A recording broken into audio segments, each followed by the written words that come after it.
ರೇಣುಕಾಸ್ವಾಮಿ ಕೊಲೆ ಪ್ರಕರಣದಲ್ಲಿ ಜೈಲು ಸೇರಿರತಕ್ಕಂಥ ನಟ ದರ್ಶನ್ ಈಗ ಜಾಮೀನಿಗೆ ಅರ್ಜಿಯನ್ನು ಸಲ್ಲಿಸಿದ್ದಾರೆ. ನಾಳೆ ಬಹುತೇಕ ಈ ಜಾಮೀನಿನ ಅರ್ಜಿ ವಿಚಾರಣೆಗೆ ಬರುತ್ತೆ.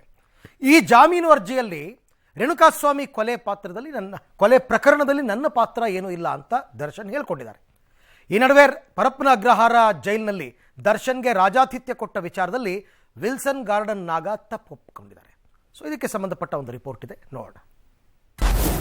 ಕೊಲೆ ಕೇಸ್ನಲ್ಲಿ ಜಾಮೀನಿಗೆ ಆರೋಪಿ ದರ್ಶನ್ ಅರ್ಜಿ. ಪ್ರಕರಣದಲ್ಲಿ ದರ್ಶನ್ ಪಾತ್ರ ಇಲ್ಲ, ಅರ್ಜಿಯಲ್ಲಿ ಉಲ್ಲೇಖ. ನಾಳೆ ಕೈದಿ ದರ್ಶನ್ ಜಾಮೀನು ಅರ್ಜಿ ವಿಚಾರಣೆ.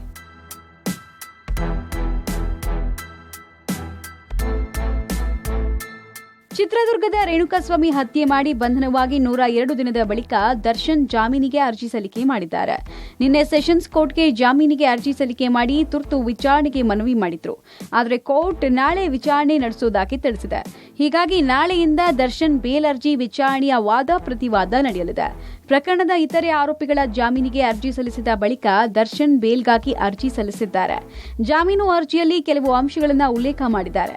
ರೇಣುಕಾಸ್ವಾಮಿ ಹತ್ಯೆ ಪ್ರಕರಣದಲ್ಲಿ ನನ್ನದೇನು ಪಾತ್ರ ಇಲ್ಲ ಅಂತ ಅಂಶಗಳನ್ನು ಉಲ್ಲೇಖಿಸಿ ಅರ್ಜಿ ಸಲ್ಲಿಸಿದ್ದಾರೆ. ಇದರಲ್ಲಿ ಕೆಲ ಅಂಶಗಳಿಗೆ ಆಕ್ಷೇಪಣೆ ಬರುವ ಸಾಧ್ಯತೆ ಇದೆ. ಹಾಗಾದ್ರೆ ನಟ ದರ್ಶನ್ ಜಾಮೀನಿಗೆ ಸಲ್ಲಿಸಿರುವ ಅರ್ಜಿಯಲ್ಲಿ ಏನೆಲ್ಲ ಇದೆ ಅನ್ನೋದನ್ನ ನೋಡುವುದಾದ್ರೆ, ಚಿತ್ರದುರ್ಗದ ರೇಣುಕಾಸ್ವಾಮಿ ಅಪಹರಣ ಪ್ರಕರಣದಲ್ಲಿ ದರ್ಶನ್ ಭಾಗಿಯಾಗಿಲ್ಲ. A10 ವಿನಯ್ ಮತ್ತು A3 ಪವನ್ ಸೂಚನೆಯ ಮೇರೆಗೆ ಅಪಹರಣ ಮಾಡಲಾಗಿದೆ. ದರ್ಶನ್ ಯಾವುದೇ ಸೂಚನೆಯನ್ನ ಕೂಡ ನೀಡಿಲ್ಲ ಅನ್ನೋದನ್ನ ಉಲ್ಲೇಖಿಸಲಾಗಿದೆ. ರೇಣುಕಾಸ್ವಾಮಿ ಹತ್ಯೆಯಲ್ಲಿ ಯಾವುದೇ ಪಾತ್ರ ಇಲ್ಲ ಎಂಬ ಅಂಶವನ್ನ ಇಟ್ಕೊಂಡು ಅರ್ಜಿ ಸಲ್ಲಿಕೆ ಮಾಡಿದ್ದಾರೆ. ಆದರೆ ಇದರಲ್ಲಿ ಕೆಲ ಅಂಶಗಳಿಗೆ SPP ಆಕ್ಷೇಪಣೆ ಸಲ್ಲಿಸಲಿದ್ದು, ನಾಳೆಯಿಂದ ವಾದ ಪ್ರತಿವಾದ ಶುರುವಾಗಿದೆ.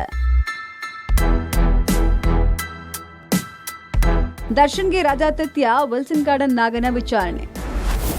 ದರ್ಶನ್ಗೆ ಸಿಗರೇಟ್, ಕಾಫಿ ಕೊಟ್ಟಿದ್ದಾಗಿ ನಾಗ ತಪ್ಪೊಪ್ಪಿಗೆ. ರೇಣುಕಾಸ್ವಾಮಿ ಕೊಲೆ ಪ್ರಕರಣದಲ್ಲಿ ಬಂಧನವಾಗಿ ಪರಪ್ಪನಗ್ರಹಾರ ಜೈಲಲ್ಲಿ ಆರೋಪಿ ನಟ ದರ್ಶನ್ ಇದ್ದಾಗ ರಾಜಾತಿಥ್ಯ ಕೊಟ್ಟ ಪ್ರಕರಣದ ತನಿಖೆಯನ್ನ ಪೊಲೀಸರು ತೀವ್ರಗೊಳಿಸಿದ್ದಾರೆ. ರಾಜಾತಿಥ್ಯಕ್ಕೆ ಕಾರಣೀಭೂತ ಎನ್ನಲಾಗಿದ್ದು ರೌಡಿಶೀಟರ್ ವಿಲ್ಸನ್ ಗಾರ್ಡನ್ ನಾಗನನ್ನ ಪರಪ್ಪನಗ್ರಹಾರ ಪೊಲೀಸರು 3 ದಿನಗಳ ಕಾಲ ಕಸ್ಟಡಿಗೆ ಪಡೆದು ವಿಚಾರಣೆ ಮಾಡುತ್ತಿದ್ದಾರೆ. ವಿಲ್ಸನ್ ಗಾರ್ಡನ್ ನಾಗ ತನಿಖಾಧಿಕಾರಿಗಳ ಮುಂದೆ ಒಂದಷ್ಟು ಸ್ಫೋಟಕವಾಗಿರುವ ಮಾಹಿತಿ ಕೊಟ್ಟಿದ್ದಾನೆನ್ನಲಾಗ್ತಿದೆ.